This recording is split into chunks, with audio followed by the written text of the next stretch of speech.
Let's continue our exploration of the Reformation by looking at the English Reformation. This is a little bit different than what was going on with Martin Luther on the mainland.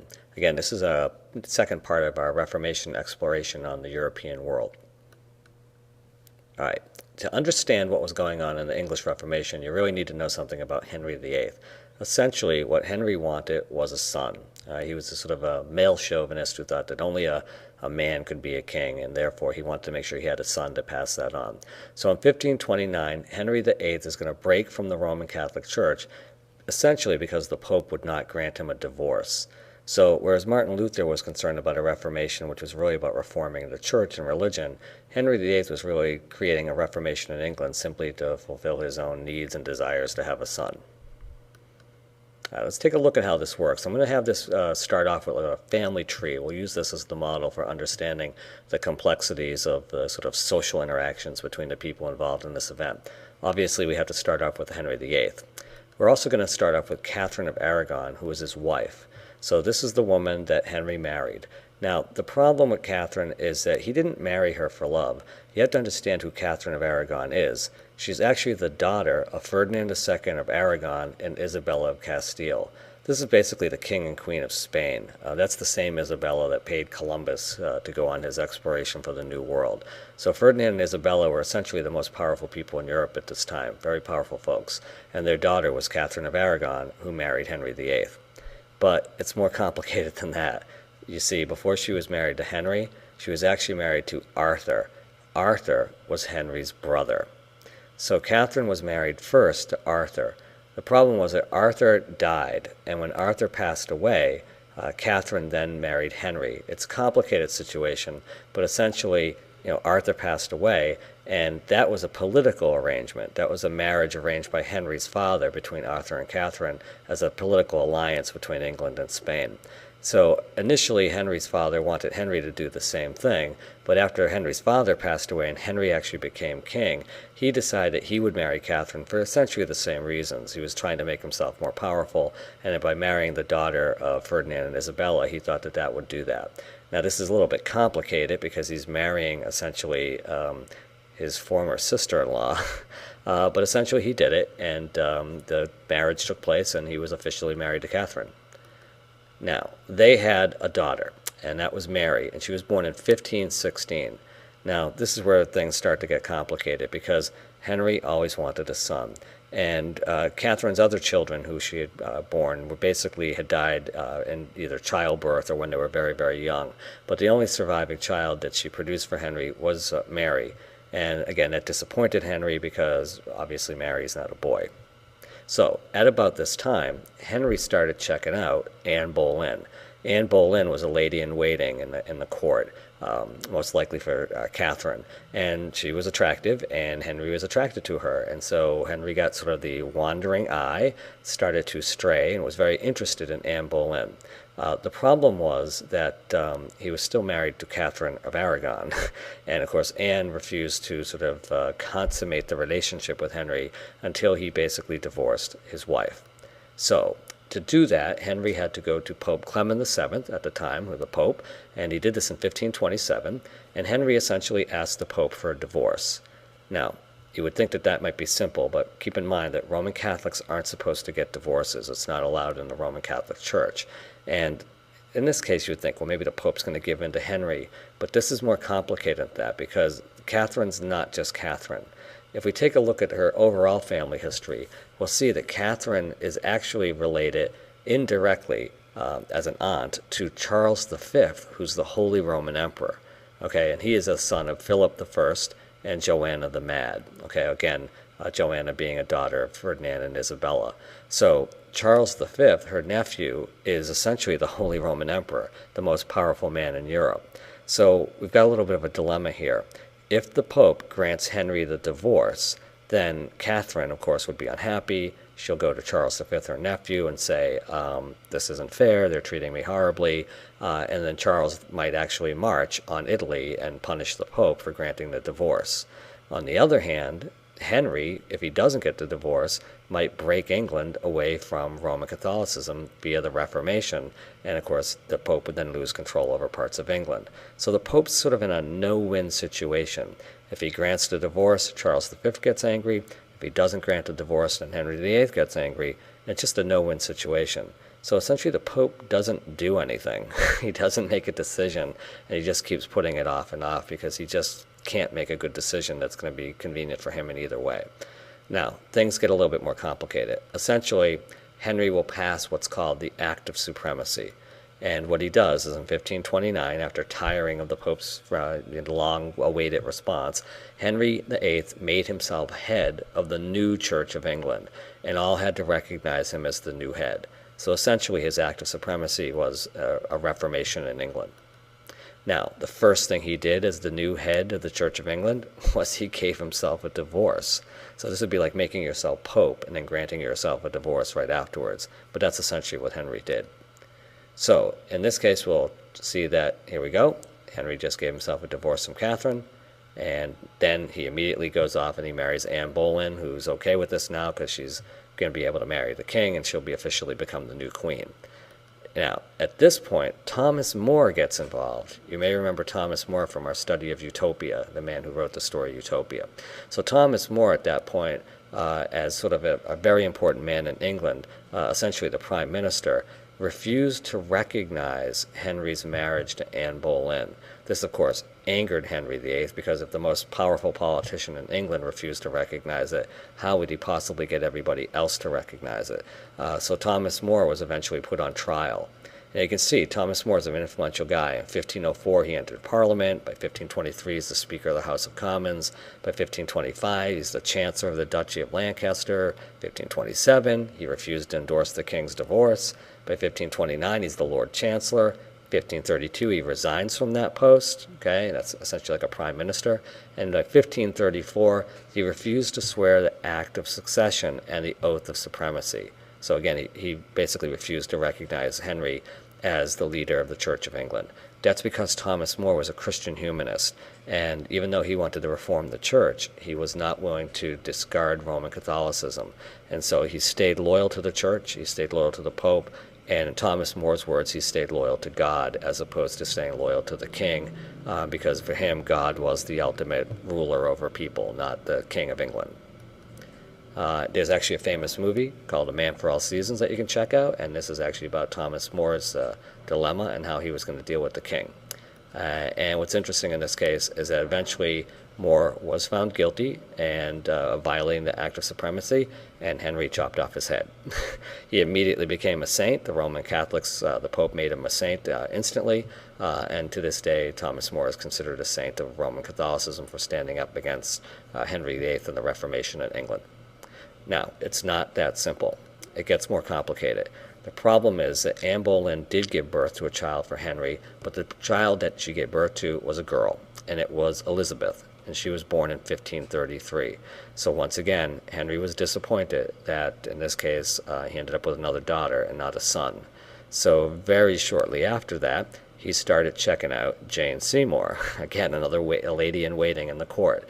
And very shortly after that, he divorces Anne Boleyn. She's brought up on charges of sort of cheating and fooling around on Henry. It's questionable as to whether she was doing that or not, but she may have been set up simply so that Henry could then go off and marry Jane Seymour. So they trumped up charges against her that said she was cheating and fooling around where she may not have been doing that. And very shortly after that, she was beheaded, and she had her head cut off in 1536. And not too long after that, Henry then married Jane Seymour. Now, with Jane, he also had a child, and this child would in fact be a boy. It was Edward VI, and he was born in 1537. So the problem in this case is that Jane Seymour then died while giving birth to Edward VI. That may have been convenient. If it had been a daughter, who knows, she might have lost her head. But in this case, she died in basically childbirth, and Edward went on to survive. So Henry got what he wanted, but in the process, he lost Jane Seymour, who he claimed was the woman he loved more than any other woman.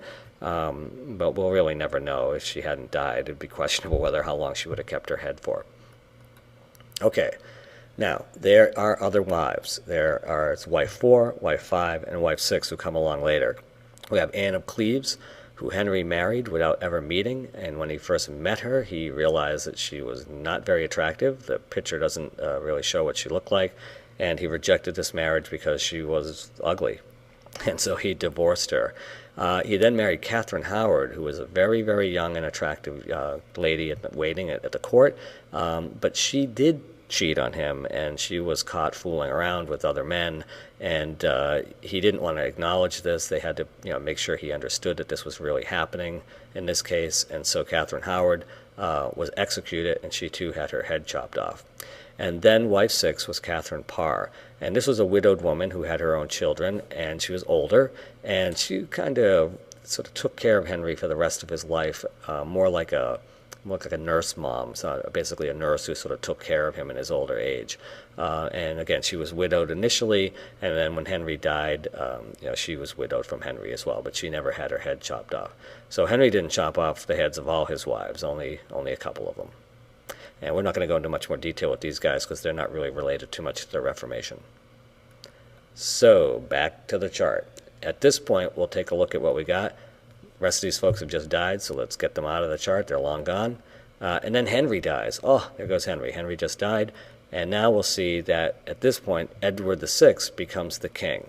So in 1547, Edward becomes the new king of England. So here's what we got. 1547, he's the only surviving son from 6 wives. So hence Edward VI is the king. Unfortunately, he was sickly from birth. He was never very healthy. He ruled for about 6 years, but he died as a teenager. So he died in his teens.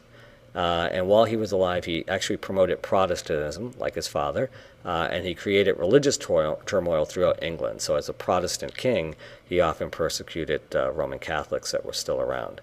Many of whom had lost their land and their power when Henry had done the Act of Supremacy.